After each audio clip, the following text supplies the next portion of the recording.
Hi, this is Beth. Hope you're doing good. We thought that spring was almost here in the Kansas City, Missouri area, but we had another winter storm last night.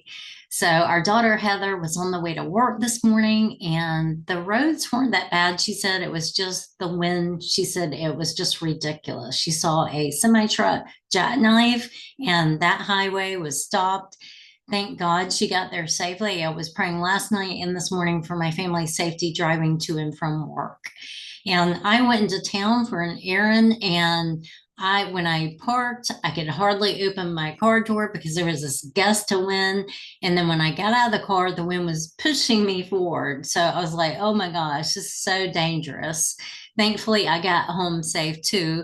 But on the way back home, I got my treat. This is my coffee at Brewhaven. I absolutely love it. My favorite coffee shop. And this is a hot latte with cinnamon and cream. I love the St. Patrick's Day sticker on it. So happy St. Patrick Day to you if I don't talk to you again.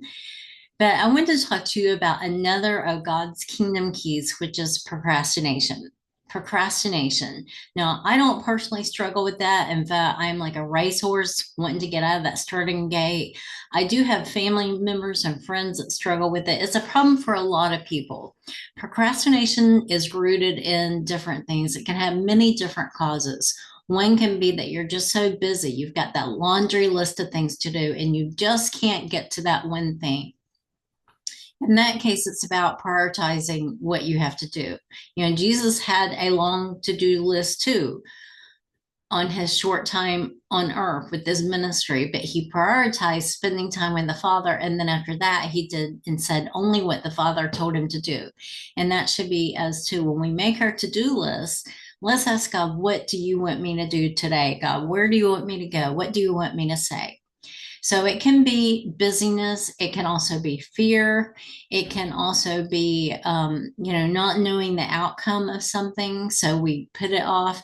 It can be rooted in perfectionism, which I call procrastination dressed up in high heels. So many different causes for procrastination, but it can be very destructive in your life and mine. And I found a couple of quotes on it that were good.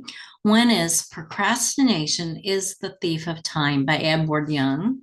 The thief of time. Don't let it steal your time and your destiny. And procrastination is opportunity's assassin. And that is by Victor Kiam. Opportunity's assassin. That is a powerful picture. It will kill great opportunities that God has for you and me. So don't let it do that. Don't let procrastination kill the great opportunities that God has in your life. Then I looked at some scripture verses, and I thought there was only one or two, but there's actually about 23 of them.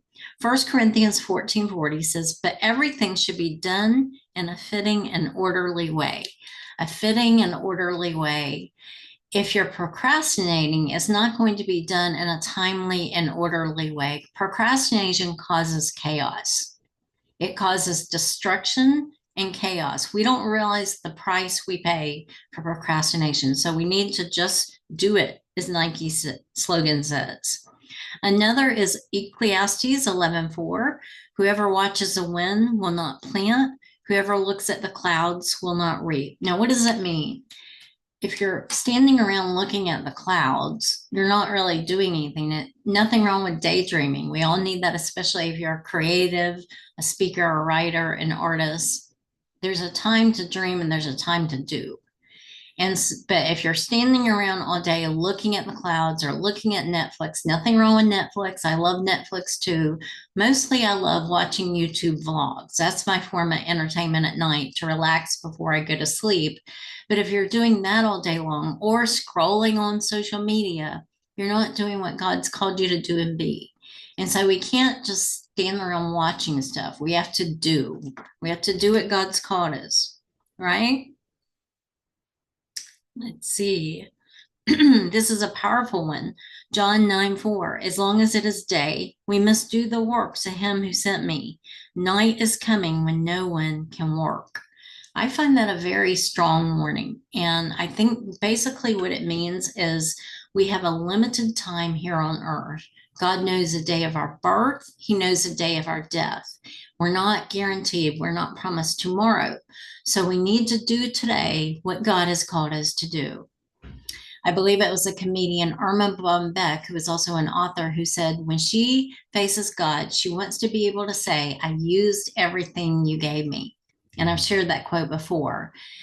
We want to be able to say to God, I use the talents, I use the spiritual gifts, I use the time, I use the finances, I did with the relationships what you call me to do. I was an excellent steward of everything you gave me. I did not waste time. I did not waste my talents.